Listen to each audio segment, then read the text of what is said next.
निसर्गवादी असलेल्या भोळ्या धनगर समाजाच्या आरक्षणाचा प्रश्न भाजपकडून सोडवला गेला नाही असा आरोप महाराष्ट्र प्रदेश काँग्रेस ओबीसी विभागाचे अध्यक्ष यशपाल बिंगे यांनी सोलापुरात केला।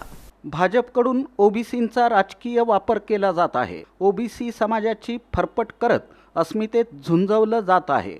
अस्तित्वाचा खरा प्रश्न असताना त्यांना झुलवत ठेवलं जात आहे। निसर्गवादी असलेल्या भोळ्या धनगर समाजाला हिंदुत्वाच्या नादी लावलं जात आहे। त्यांचा आरक्षणाचा प्रश्न सोडवला नाही, सत्तेसाठी वापर केला जात आहे असा आरोप महाराष्ट्र प्रदेश काँग्रेस ओबीसी विभागाचे अध्यक्ष यशपाल बिंगे यांनी सोलापुरात केला। राज्यभरात ओबीसी जनसंवाद यात्रेनिमित्त यशपाल बिंगे हे ओबीसी समाज घटकांशी संवाद साधत आहेत।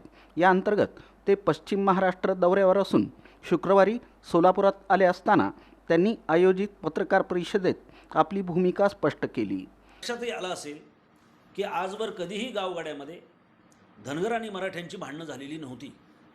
धनगर मराठा माळी हे एका कुळाचे आहे हे ज्योतिराव फुलेंनी सांगितलेलं होतं शेतकऱ्याच्या आसूडमध्ये। आणि त्यामुळं या मोठ्या शेतकरी समाजांच्यामध्ये सातत्यानं संवाद राहावा, विसंवाद निर्माण होऊ नये। कारण विसंवाद निर्माण झाला तर त्याचा परिणाम हा महाराष्ट्राच्या सगळ्या एकोप्यावर होणार आहे याची आम्हाला जाणीव आहे।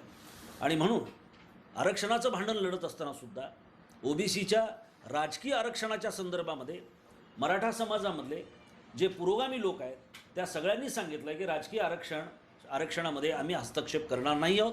त्याची आठवण आम्ही त्यांना वारंवार करून देऊ। आणि म्हणून ओबीसीच्या राजकीय आरक्षणामध्ये हस्तक्षेप नाही।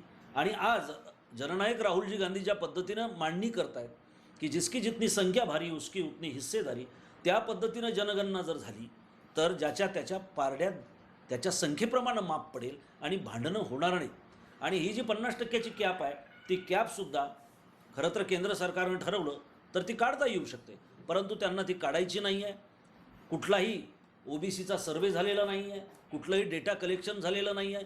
आणि असं सगळं असताना केवळ ओबीसीमुळे आपली सत्ता येणार आहे या भूमिकेतनं त्याचं राजकीय भांडवल करून ते ओबीसीला आता धर्माच्या बाजूनं झुंजवायला लागलेले आहेत। सगळ्यात महत्त्वाचा मुद्दा म्हणजे ओबीसी आमचा DNA असं ज्या वेळेला संघप्रणिती भाजप म्हणतं त्यावेळेला त्याच्या एवढं हास्यास्पद विधान या महाराष्ट्रात दुसरं कुठलं नाही। त्याचं कारण असं आहे की ओबीसींचं भलं खऱ्या अर्थानं मंडल कमिशनपासून झालं आणि मंडल कमिशनची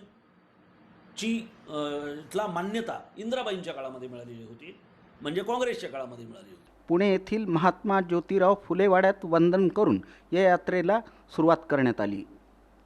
ओबीसीमधील समाज घटकांशी संवाद साधला जात आहे। या पत्रकार परिषदेला काँग्रेसचे शहराध्यक्ष चेतन नरोटे उपस्थित होते।